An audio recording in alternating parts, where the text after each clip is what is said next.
É, ontem eu parei um pouquinho, na hora que eu cheguei, a gente está, para variar, em viagem, e eu dei uma olhada no canal do YouTube para ver se estava tudo certinho, né? Os vídeos, tudo, e aí faz muito tempo que eu não entrava na questão das perguntas que eles fazem no canal. E às vezes eu respondo lá, bem às vezes.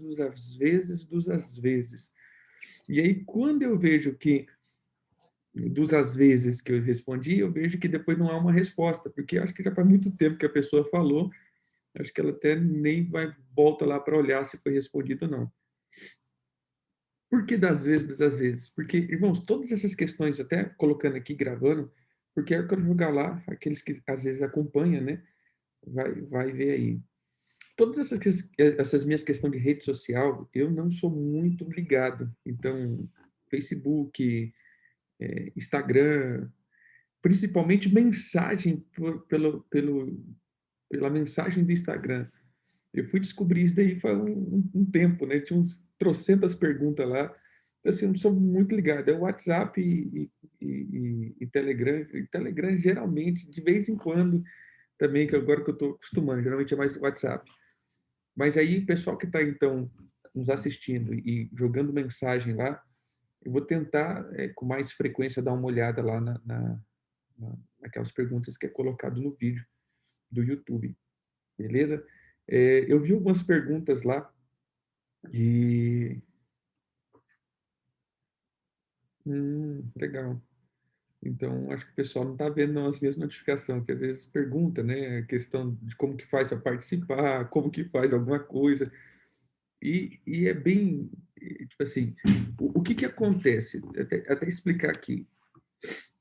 Algumas perguntas até falaram, né, como disse, perguntaram algumas coisinhas lá, e eu vou explicando. A questão dos nossos vídeos e das nossas aulas, a questão de nós estarmos, como que eu posso falar, fazendo isso daqui, a minha pretensão nenhuma é ser youtuber ou influencer ou qualquer coisa assim. A minha questão mesmo é só divulgar o reino. E aí eu só gravo e jogo lá e jogo nos grupos, tipo assim, quem assistiu, amém, quem tem acompanhado, né? Às vezes eu recebo muito, como diz, muitos obrigados lá por estar jogando, para as pessoas que conseguem acompanhar, né? Então, eu até agradeço a galera que tem feito isso, que tem dado esse feedback. Então, assim, não tem sido em vão essa jornada toda, tanto aqueles que participam no presencial, quanto aqueles que participam, né, depois no YouTube. Então, que o Senhor abençoe. Mas a nossa, como diz, a nossa pretensão não é fazer algo, ser esse influencer ou esse youtuber. Eu jogo mesmo. E aí até uma pessoa falou, às vezes o áudio fica ruim. É exatamente por isso. Eu tento melhorar, mas aí como eu sempre estou na estrada, às vezes, que nem lá em casa, o pessoal tá fazendo uma reforma, e aí é barulho para todo lado, e é coisa para todo lado. Então, assim, eu não procurei ainda fazer algo, um estúdio específico, apesar que no meu lugar está ficando legal, mas, como diz, a questão é que é só divulgar a palavra mesmo. Então, por isso, às vezes, vai ter umas falhas técnicas, uns erros técnicos, que eu procuro não editar vídeo, eu não edito, não faço nada, só do jeito que eu pego aqui, eu já jogo no YouTube. Agora que tem um irmão, né? Eu até agradeço as pessoas, às vezes, que se dispõem, falou, aposto, deixa eu fazer um negócio aqui. Agora, sei, alguns vídeos tem uma capinha, gente fazendo assim, tal, aquela coisa assim toda. É que um irmão que pegou e tá fazendo lá, e tá mexendo nos vídeos e colocando alguma coisa. Então, você vê que é tudo made in casa mesmo, é tudo feito made in casa. Do jeito que eu gravo aqui, já jogo, nem sei se o áudio ficou bom, se ficou ruim. Esses dias eu fiz um vídeo para o pessoal do Ouvida do Ipiranga. Pensa, a demora para fazer o vídeo. Fiz o meu videozinho, joguei lá. Aí depois o pessoal, aposto, não tem som. Aposto, não tem som. Eu falei, meu Deus, demorei para fazer o vídeo. Demorei uns 2 meses para fazer o vídeo. Quando eu faço, tá sem som. Né? Então, assim, eu não passo por revisão, não passo por nada. Eu só vou jogando lá. Porque, assim, o que eu quero, a maior expressão é a palavra e não a questão do vídeo, aí é lógico que a gente precisa, né? Eu concordo que precisa fazer um negócio legalzinho, mas sinceridade, o meu tempo ainda não está bom.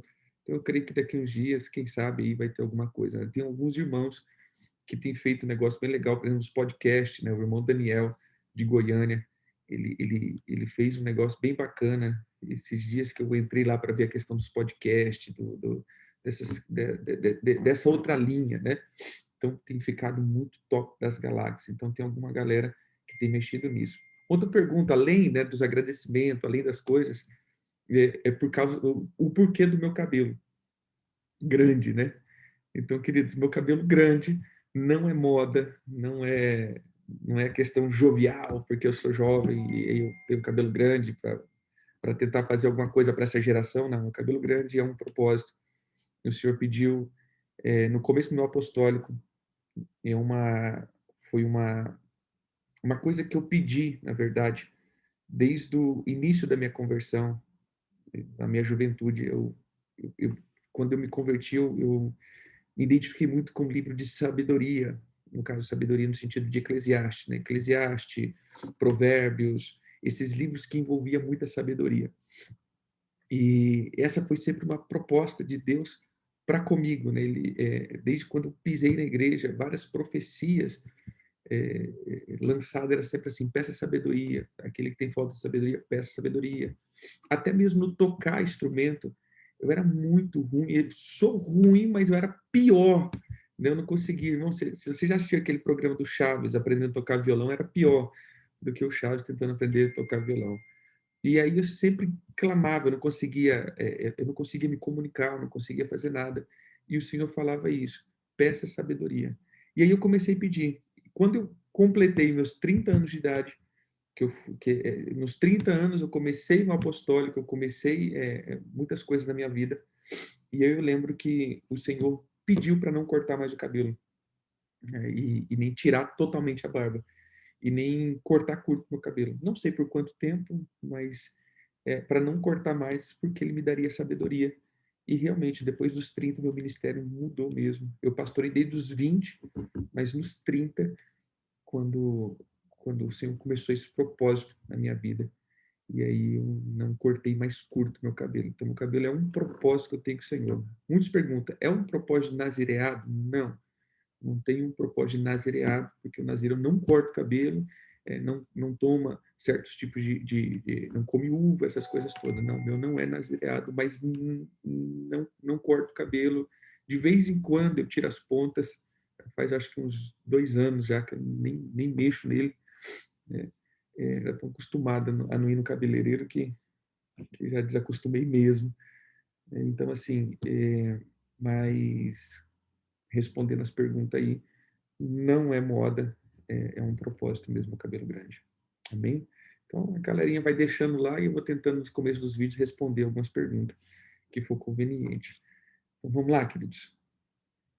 Vamos embora? Tomo bastante, uns 4, 5 por dia. Esse aqui é o pastor Marcos. Ele tem que ser da Bolívia mesmo, nosso irmão. Mas tomo, sim. E esse até é um problema, porque eu creio que o pessoal depois não vai ver o bate-papo aqui, né? Do Zoom. A pergunta é se eu tomo banho. Esse até é um problema que eu lavava de 4, 5 vezes meu cabelo por dia, imagina, né? Então, tava caindo, cada penteada eu fazia uma peruca, né? De tanto cabelo que caía. Ai, não, hoje não. A partir de amanhã que vai estar o congresso lá em Goiânia. É, vamos lá, então.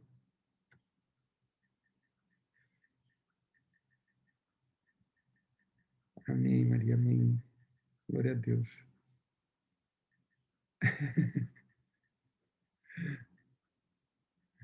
É interessante que às vezes a pessoa fala assim, nossa, eu vou falar um negócio aqui, mas não se ofende, não. Rapaz, mas tu parece Jesus, né? Foi, cara, isso daí não é ofensa, não. Eu me ofendia se ia falar que parecia o Bin Laden ou alguma coisa assim. Aí eu me ofender, mas com Jesus nunca é ofensa, né? Sempre é um elogio. Vamos lá. É, vamos continuar aqui.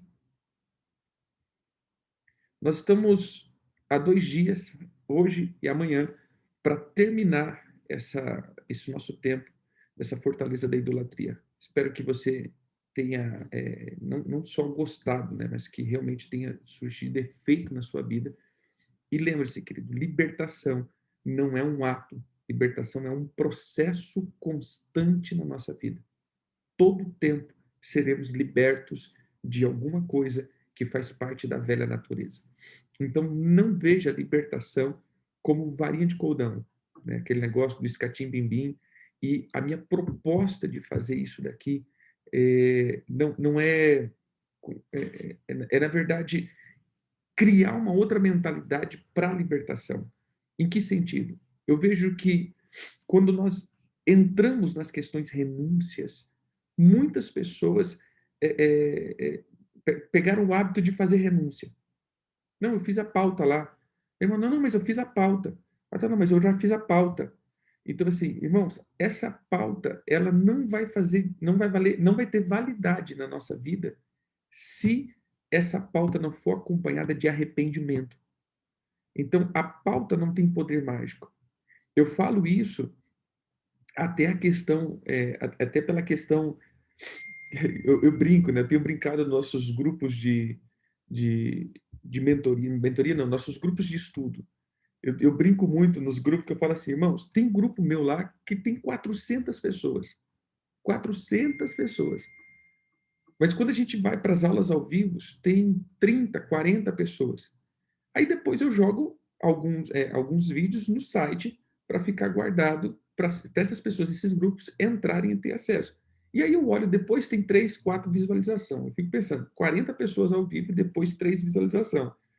Então vamos supor que é mais 3 pessoas, né? Porque esses vídeos ficam guardados restrito, então mais 3 pessoas. Então vamos colocar, no máximo 50 pessoas assistem. Cadê as outras 350 pessoas? Então tá ali no grupo só por estar. Aí eu até tenho brincado com o pessoal, falei, gente, eu tô me sentindo Pedro, né?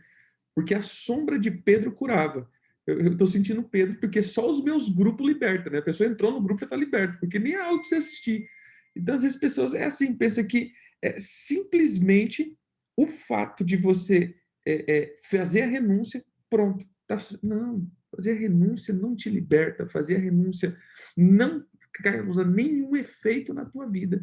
Se essa renúncia não for feito com base em uma consciência e um arrependimento. Então, mediante isso, eu resolvi fazer esse negócio aqui, né? Falei, gente, a gente vai expor, nós vamos expor, porque isso é material de libertação, estou expondo. Então, isso eu vou colocar, dar a cara a tapa, porque você vai expor partes profundas para, como diz, num todo. Eu estou jogando num liberado aqui, não estou privando essas mensagens. Então, tem muitas pessoas que vão discordar, não vão gostar, não vão concordar daquilo que nós estamos renunciando. Porém, para a gente conseguir alcançar um outro nível de arrependimento e de entendimento sobre a libertação. Porque senão a gente vai banalizar as renúncias, nós vamos banalizar essa obra da libertação, que são as pautas de oração. Não só com pauta de oração, nem só de pauta de oração vive o libertador, amém? Então a gente precisa do seguinte, a gente precisa trazer um ato de arrependimento profundo. Por isso a gente vem explicando tudinho, a gente vem explicando, é, cada parte dessas pautas. Então o que eu estou fazendo aqui é explicar as pautas de renúncia. A gente não está fazendo mais nada do que pegando as pautas de renúncia e explicando elas, detalhe por detalhe, ponto por ponto, e renunciando. Então, tomara e espero que realmente tenha surgido efeito. Se você se encaixa em alguns lugares dessas pautas, entra lá de novo, faz de novo as pautas, mas agora com entendimento. E falar, não, realmente eu tenho parte com isso daqui, eu tenho parte com isso daqui, eu tenho parte com isso daqui, eu tenho parte com isso daqui. Por quê? Porque eu entendi que esses seriam os meus pecados ou pecados da minha geração. Você entendeu? Então aí entra as pautas de arrependimento trazendo efeito. Então, eu espero que nessa semana muitos altares possam ter sido quebrados na tua vida. E o que eu mais quero, querido, o que eu mais desejo é ver uma geração liberta mesmo, servindo o Senhor com com muito fervor. E eu sei, e uma coisa veio no meu espírito desde o mês passado, que todos os pontos de conexão, ou todos os altares que não foram quebrados ainda, serão conectados pelos demônios de uma forma diferente. Ou seja, os ataques estão sendo diferentes, está sendo mais palpável os ataques. A gente está sentindo isso, não é uma ou duas, três pessoas. Se eu perguntar para vocês, todos vão falar isso, cara, tá realmente, a gente sente que está mais pesado as coisas, o caminhar está mais pesado, a conexão está mais pesada. Assim, a gente sente que está mais, como a gente usa, que está mais punk o assunto. A gente sente que realmente o diabo está batendo com mais intensidade. Então, por isso eu resolvi fazer essas pautas ao vivo aqui com vocês, coisas que geralmente a gente privava, né? Até mas a parte mais importante vocês cortaram do vídeo, que a gente ministrava, quando chegava a renúncia, a gente cortava, a gente paralisava, porque a gente não transmitia. Só um pouquinho, queridos.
Então, dentro dessa questão de,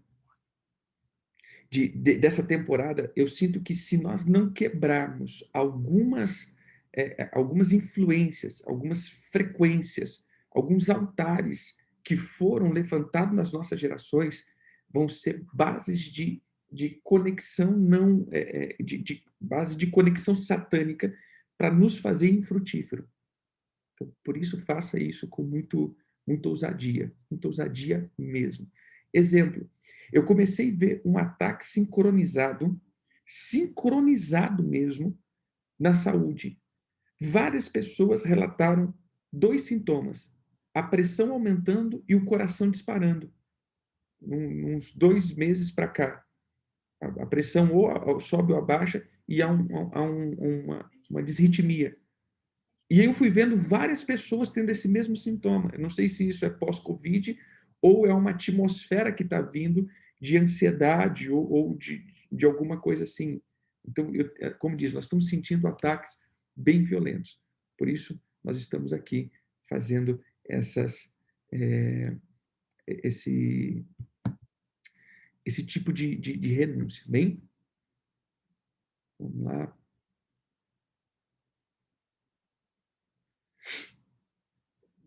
Vamos lá. Vamos para o próximo aqui. Outro ponto dessa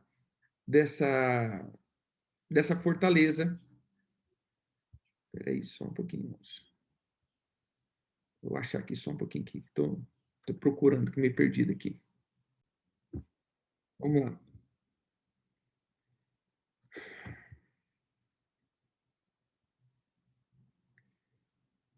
Outro ponto aqui da fortaleza da idolatria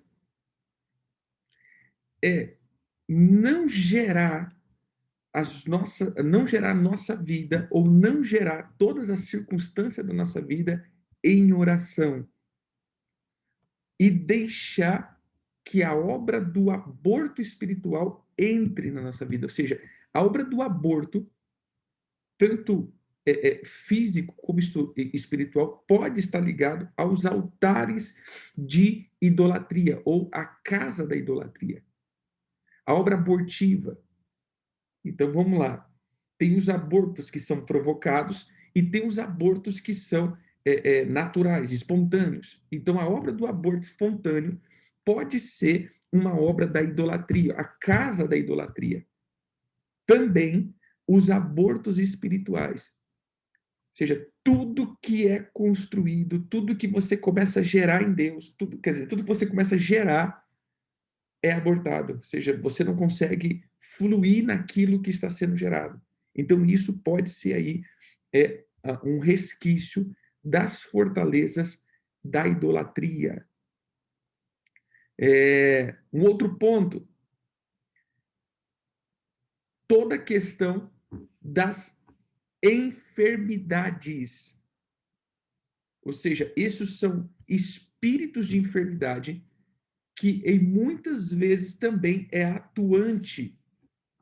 Ou seja, depressão, enfermidade, mágoa, dor. Vamos lá. Abre aí Salmo 2.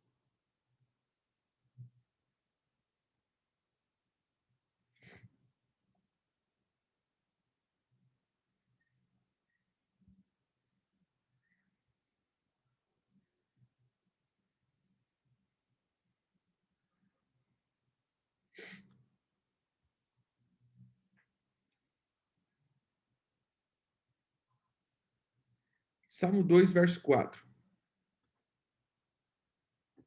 Ferido como a erva, secou-se o meu coração, até me esqueço de comer o meu pão.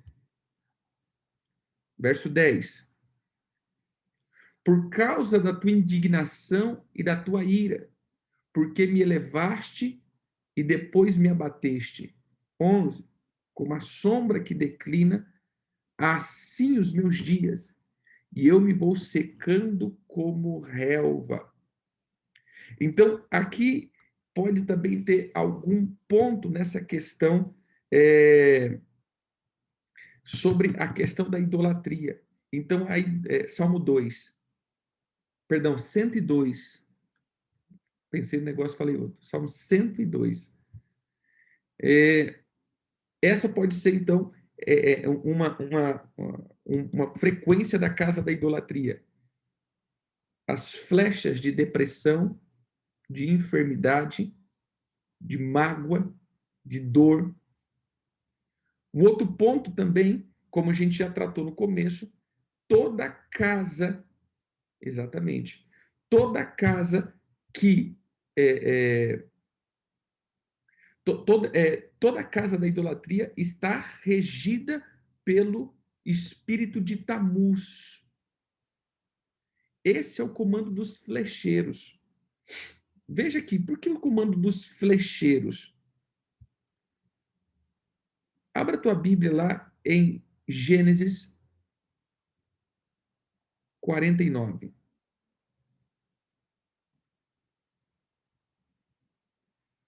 Quando nós falamos da vida de José, que é a bênção sobre José, ele diz o seguinte: José é um ramo frutífero.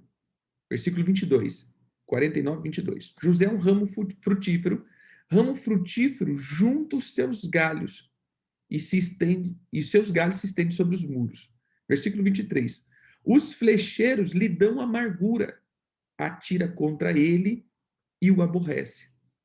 Olha que interessante, ele está dizendo, ó, José é um ramo frutífero, é um ramo que os seus ramos se estendem, né, sobre os muros, ou seja, é algo frutífero, né? Assim, como diz, fértil, essa é a palavra. Lá está em Gênesis 49, 22 e 23. Mas aí depois ele fala assim, mas os flecheiros lhe causam amargura. Os flecheiros lhe causam amargura e o aborrecem. É interessante isso daqui, né? Os flecheiros lhe causam amargura. Mas quando você vai, eu vou compartilhar aqui a minha tela, quando você pega para esse texto, tá aqui, os flecheiros, todo mundo está vendo aqui? Os flecheiros lhe causam amargura e atiram contra ele e o aborrece. Ou seja, parece que é um ataque, né? Ele será atacado nas emoções. Mas quem ataca? Quem são esses flecheiros? A palavra flecheiro aqui é a palavra Baal. Ou seja, na verdade, os flecheiros aqui é a idolatria. Tudo aquilo que nos governa sem ser Deus nos trará amargura e as flechas no sentimento. Os flecheiros lhe causaram amargura. Ou seja, todos aqueles que serviram a casa da idolatria estão junto com Baal, Tamuz. E esse Tamuz, ou seja, esses ídolos, são os flecheiros da amargura. Então, normalmente, quem serviu a casa da idolatria, o coração é duro, está sempre magoado, está sempre triste, está sempre aborrecido, está sempre ressentido, ou seja, tá sempre com o coração endurecido. Irmãos, qual que é a manifestação da casa da idolatria? O coração endurecido. O coração duro, ele é causado pela idolatria. Tudo que se fala de rigidez está ligado à idolatria. Amém? E até um decreto que o Senhor dá. Está em Salmo 115.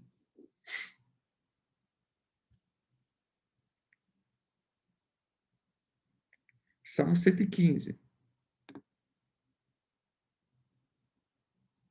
Versículo 4. Prata e ouro são os ídolos dele, obra das mãos de homem.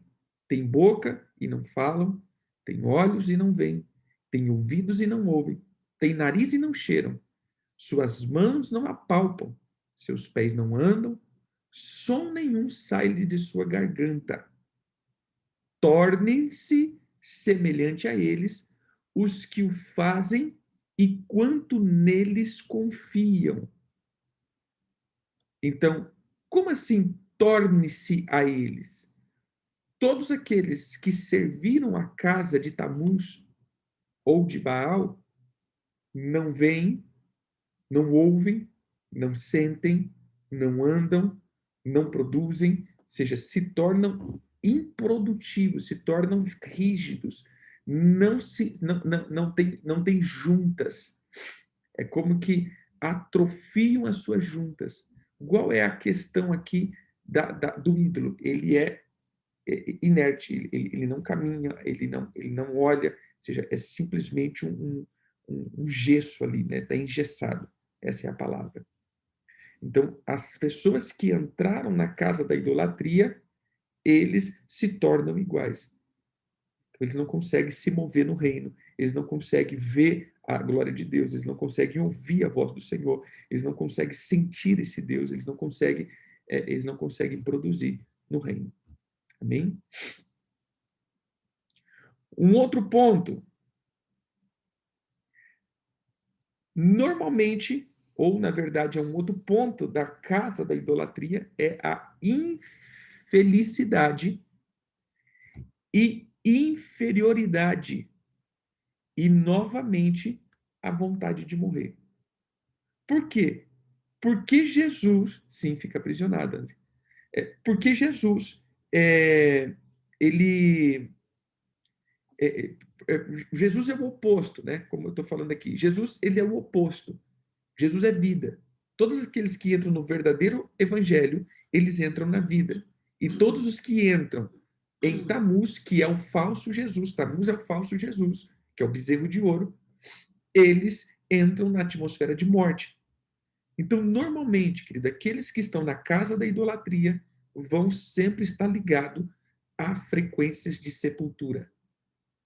Morte emocional, morte financeira, sempre morte, morte. Estão ligados com a atmosfera de morte e não de vida. Próxima questão. O coração no abismo. Ou seja, pessoas que têm o coração no abismo. Então fica sempre o vazio no sentimento. A pessoa está sempre com um vazio. Outra questão, por causa da orfandade, por causa da rejeição, por causa da bastardia, normalmente essa pessoa está entregue às taras sexuais por causa da solidão.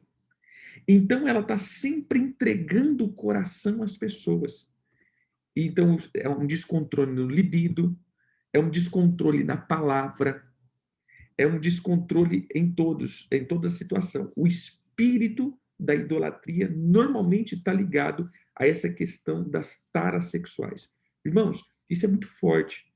Quando nós vamos, por exemplo, para Números, e a gente vê a questão da queda ou do conselho de Balaão, se você for ver o conselho de Balaão para Balaque, você vai entender que foi um conselho articuloso nessa área, na casa da idolatria.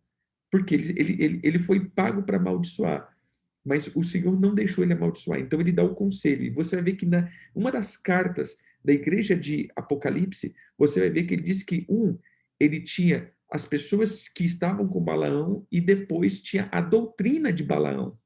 Primeiro eles rejeitavam a ideia, depois essa ideia já tinha se tornado uma doutrina. Mas como assim?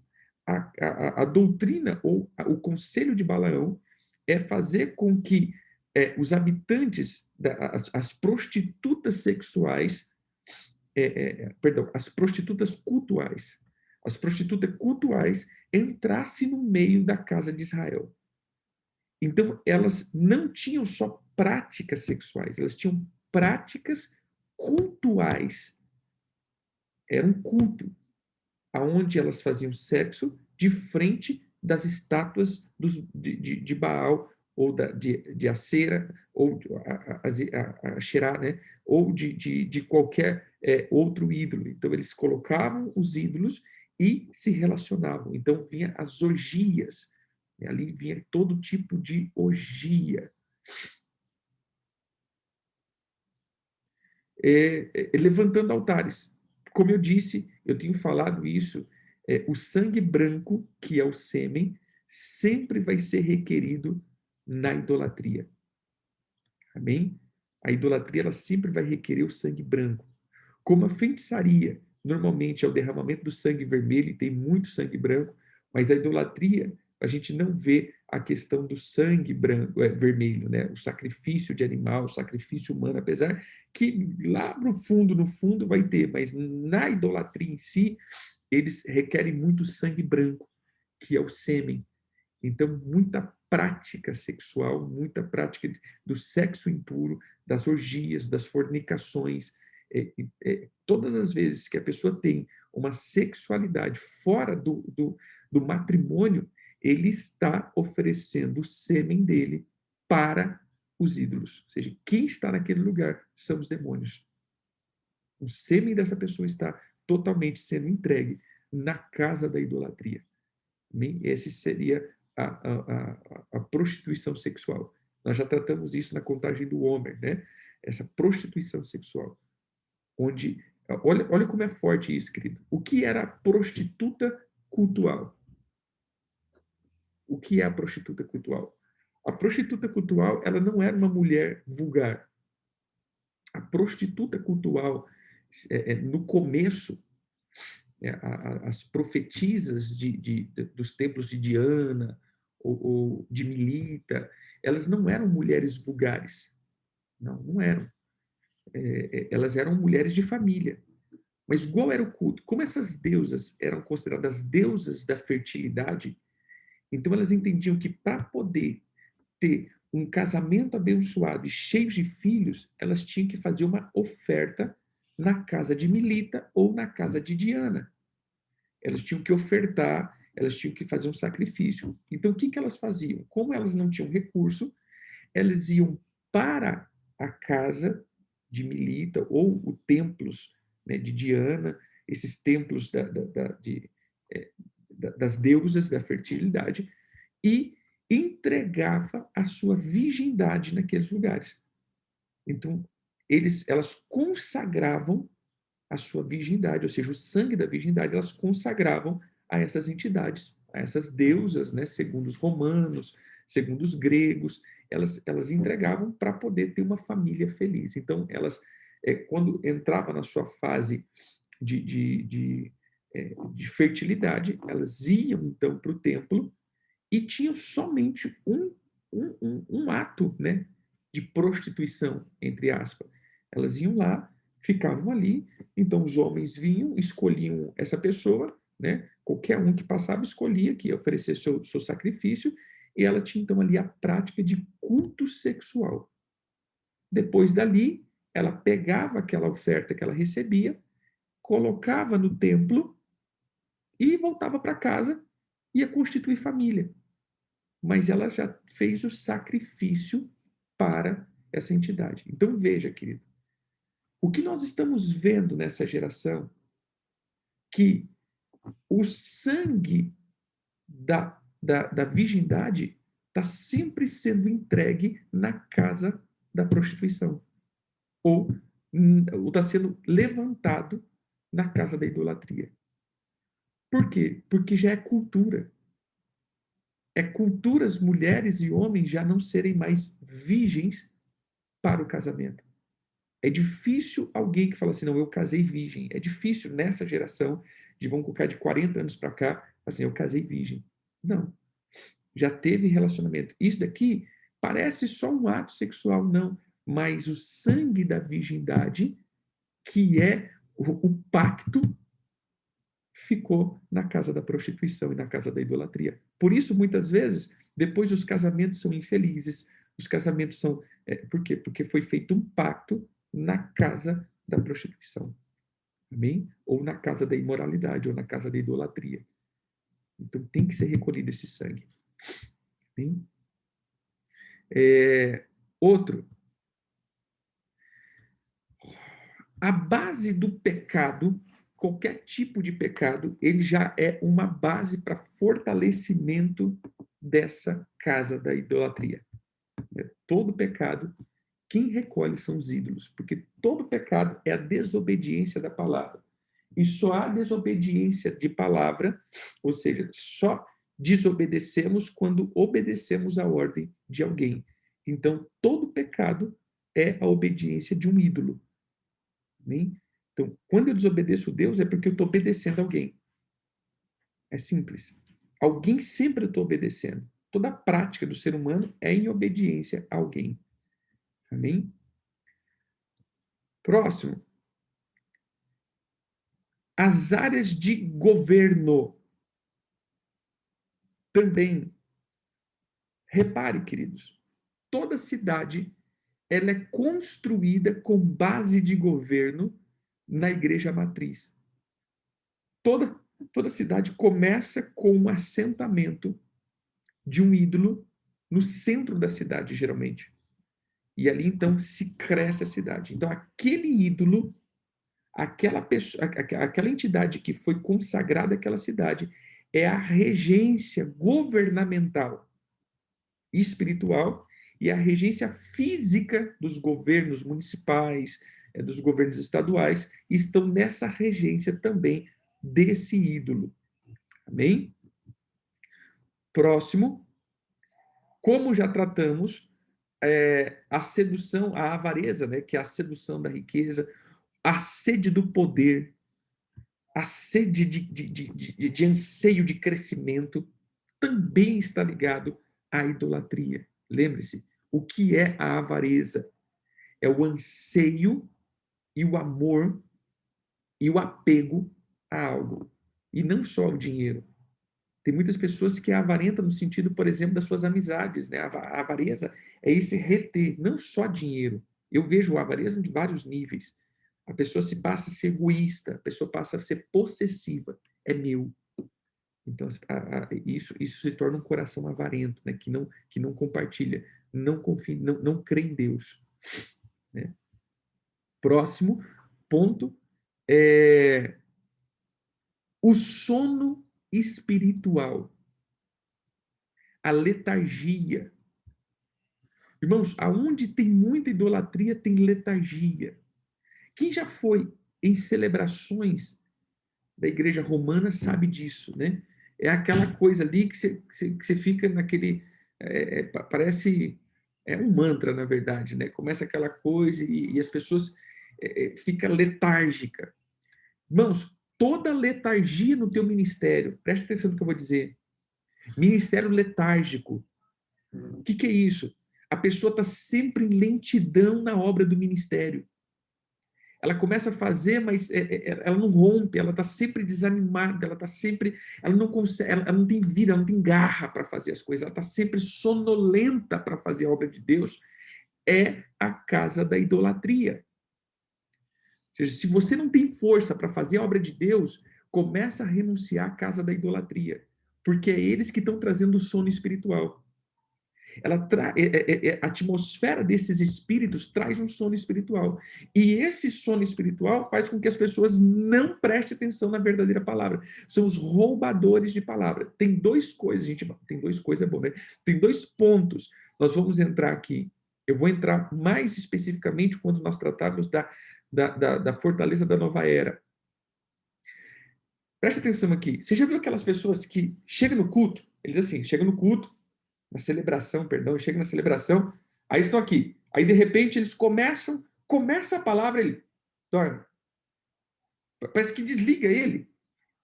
Rapaz, mas o bom foi desligado, parece que foi desligado assim, apertou o controle remoto, começou a palavra, apertou um botãozinho, ele desmaia, simplesmente desmaia, dorme assim do nada. Isso pode ser nova era, porque a nova era, ele trabalha estritamente no mental. Nova era, ele trabalha nas frequências mentais. Então, pessoas que teve contato muito forte com Nova Era, quando essas pessoas começam a entrar em contato com coisas que vai transformar, é como que a mente dessa pessoa fosse apagada. Apaga. E ele não consegue prestar atenção na palavra, ele não consegue... exatamente. É uma questão que eu vi muito... Gente, eu vi muito na Bolívia isso daí. No Brasil tem bastante, mas na Bolívia é muito mais do que no Brasil. É muito interessante. Você entra assim, os irmãos estão... Que a adoração na Bolívia é fervorosa, né? É aquela coisa toda, a pessoa está lá batendo palma e gritando. Aí ele senta assim, começa a palavra... Do nada. Cara, o que aconteceu com esses irmãos, né? Aí a gente vem entendendo que isso é obra da nova era. A nova era, ela apaga a mente das pessoas.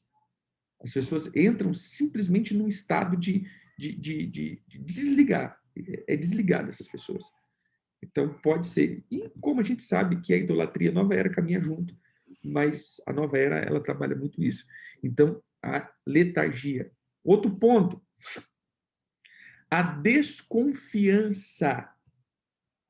A obra das brigas e desconfianças no ministério, ou seja, o povo não crê nos pastores, não acreditam na liderança.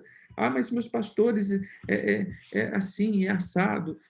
Irmão, eu não quero entrar em mérito aqui, mas eu estou dizendo que, no sumo, faz com que, no sumo não, em resumo, no sumo, onde eu tinha essa palavra?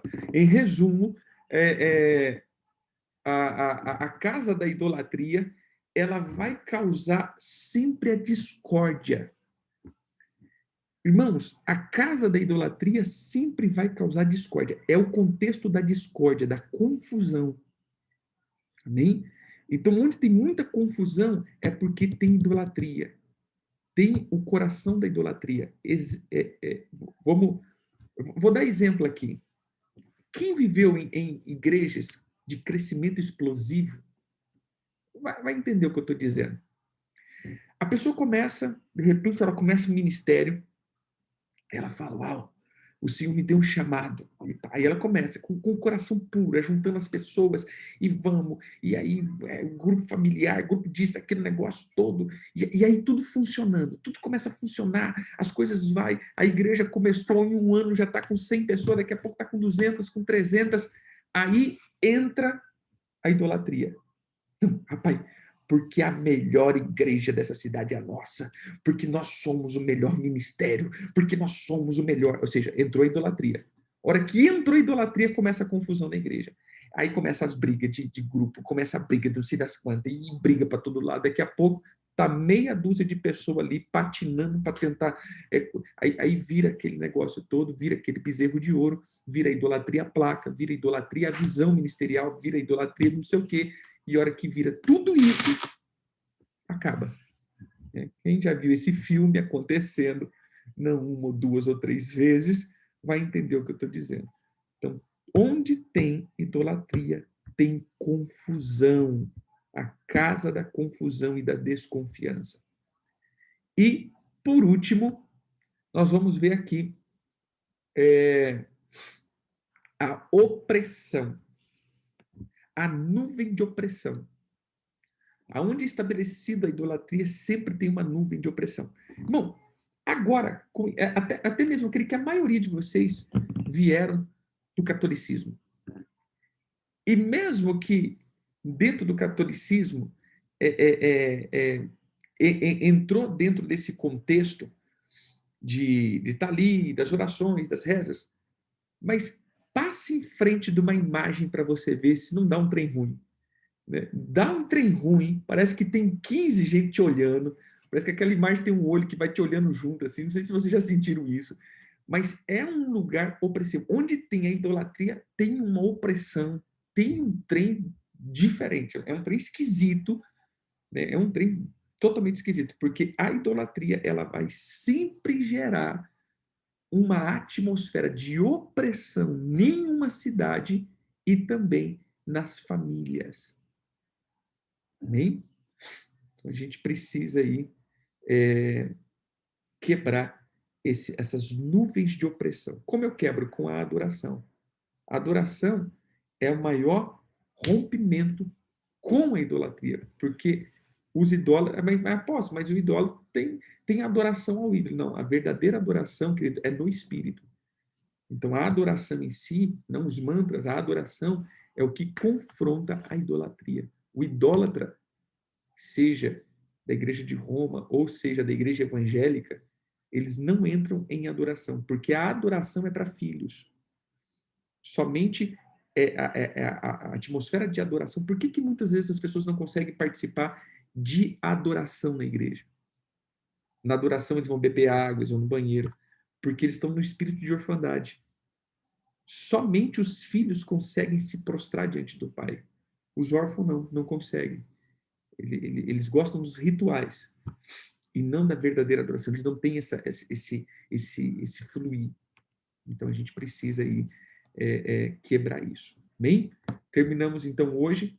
Vamos amanhã a gente faz a última parte dessa fortaleza. E eu quero aqui orar, né, para que a gente possa renunciar toda a base desses tipos de pecados. Bem?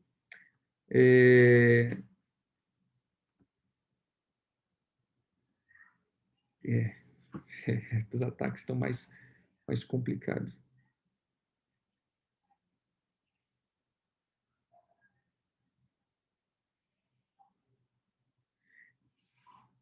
Renata, pode ser aqui os altares, né, como a gente viu, que foi uma das obras do povo judeu, foi o bezerro de ouro, que também, né, todas as nações teve.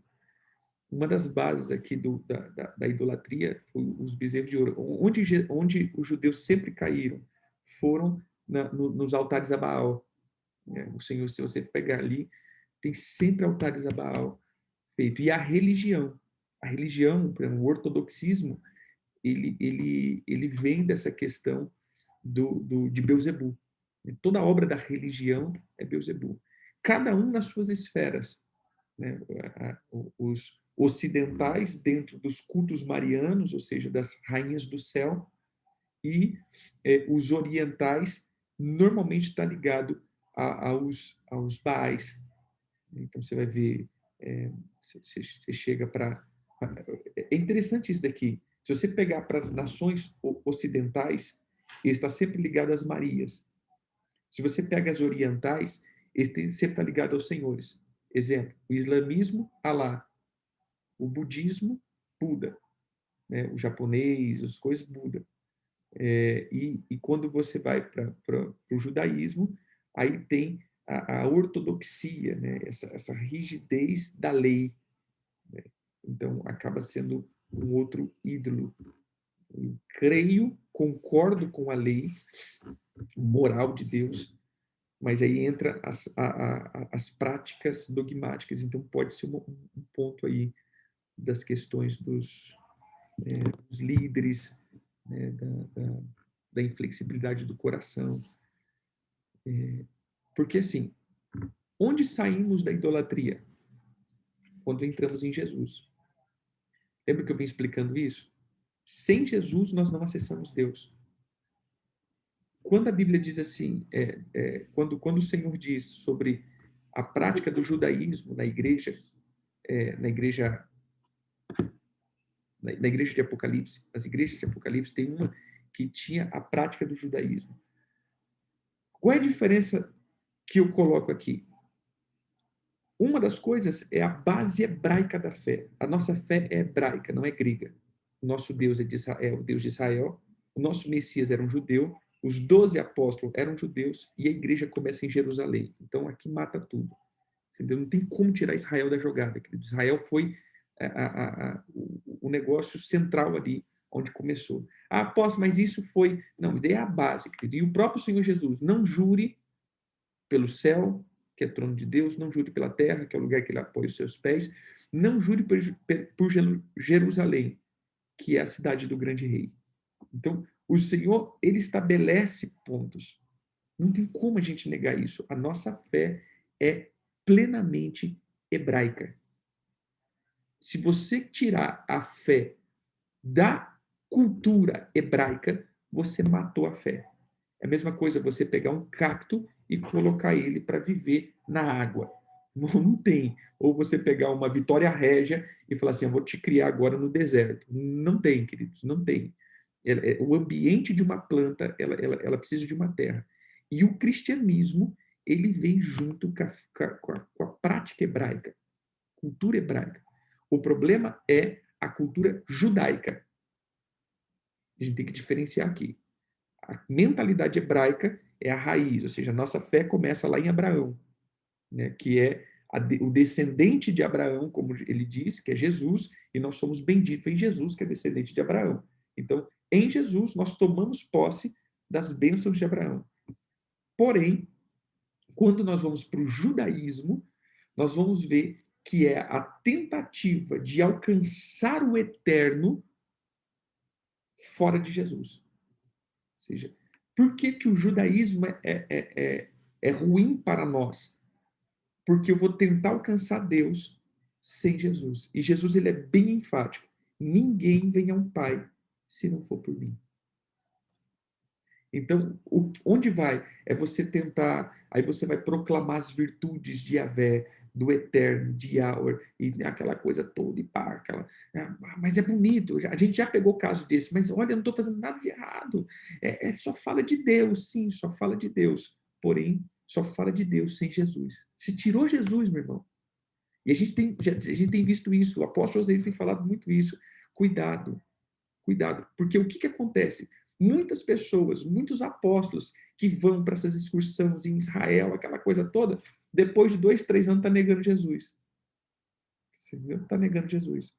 Porque ali é a sede dessa apostasia. Então a gente tem que ir com o coração, sim, eu creio que tem muitas bênçãos ali, porém, irmãos, Jesus sempre vai ser o centro da nossa fé. Você tirou Jesus, é religião. Pode ser tentando invocar Deus, pode ser tentando invocar lá, pode ser tentando. Ou seja, você tirou Jesus, é ecumenismo. O que diferencia todas as religiões da nossa? Porque a nossa tem o nosso Messias único e pronto, ele não divide com ninguém. E os outros? Os outros têm Deus, todo mundo é Deus. Né? Então, acabou. Mesmo que você seja monoteísta, sem Jesus você não chega em lugar nenhum. Jesus é a porta, é o caminho, é a entrada, é a chave, é tudo. Amém? Então vamos lá. Vamos orar? Fala assim comigo. Pai, em nome de Jesus, eu peço perdão por não gerar em oração e deixar ser roubado tudo que foi gerado. Eu quebro agora toda obra do aborto e declaro que o meu ventre físico e espiritual não será abortivo. Eu renuncio todo o exército indígenas espirituais, dos caboclos e caboclas, todos os comandos do espírito das matas, que vêm como flecheiros. Eu desligo essas flechas da minha vida e dos meus rins, agora. Que essas flechas pegam fogo agora e renuncio toda depressão, enfermidade, mágoa e dor. Pai, em nome de Jesus, eu quebro toda a regência do espírito da religião, Tamuz. Eu arranco do meu peito o coração de Tamuz e tiro de Tamuz o meu coração. Renuncio à infidelidade, à infelicidade e à inferioridade. Toda atmosfera de morte, toda vontade de morrer, agora, seja paralisada. Toda a obra da sepultura, no meu emocional, no meu espiritual, no meu familiar, no meu financeiro e na minha saúde, seja quebrado agora. Toda obra atacando proféticos e os profetas, com aceleramento cardíaco, pressão alta, descontrole, seja cessado agora. Que o meu corpo comece a receber cura. Todas as flechas contra o profético e os profetas sejam cancelados agora. Senhor, renuncio toda a obra dos abismos, todo vazio, eu arranco meu coração dos vazios e dos abismos e declaro que toda fonte da tara sexual seja desligado agora. Pai, eu te peço perdão por eu ou a minha geração ter deixado o sangue da virgindade na casa da idolatria, aos pés dos ídolos. Em nome de Jesus, eu restituo esse tempo e peço que os teus anjos agora recolham o sangue da virgindade que ficou nesses altares, que foram recolhidos pelos demônios. Que esses demônios sejam obrigados a devolver agora todo o sangue que foi derramado da virgindade, ou todas as vezes que eu tive prática sexual com sangue da menstruação,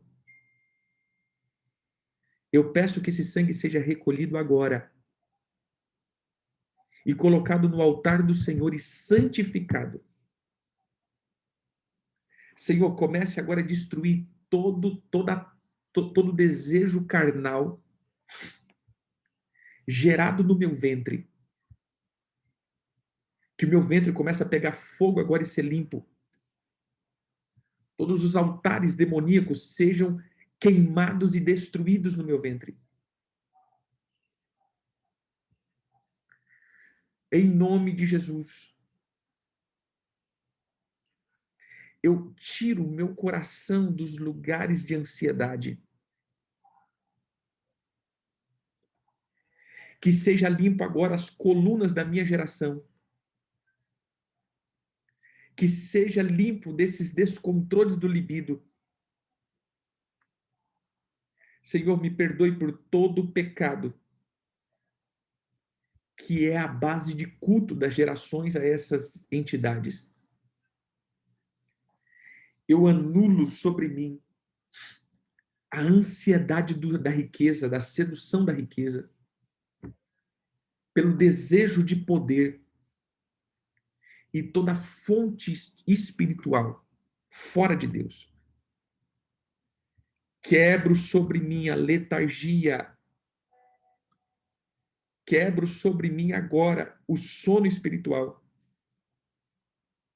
a paralisia causado pela idolatria. Senhor, eu peço perdão por ter me prostrado ante aos ídolos, fazendo com que agora o meu ministério esteja paralisado por causa da sonolência. Eu saio da sonolência agora. Sono, sai agora! E toda opressão seja destruída sobre a minha casa, sobre a minha cidade, sobre o meu estado, sobre o meu bairro, sobre o meu ministério. Em nome de Jesus, eu entro na liberdade do Espírito Santo e me aproprio da verdadeira adoração. Senhor, que a minha casa seja base e altar dessa verdadeira adoração.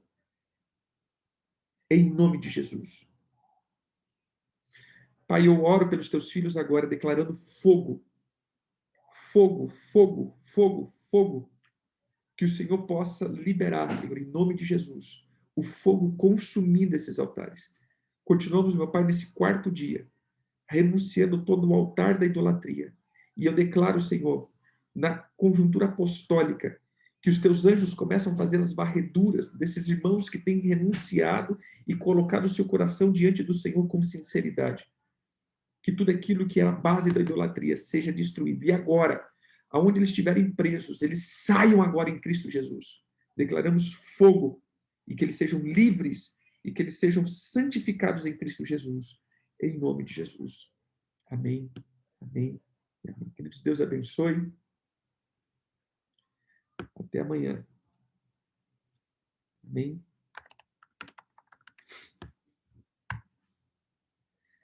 Aleluia.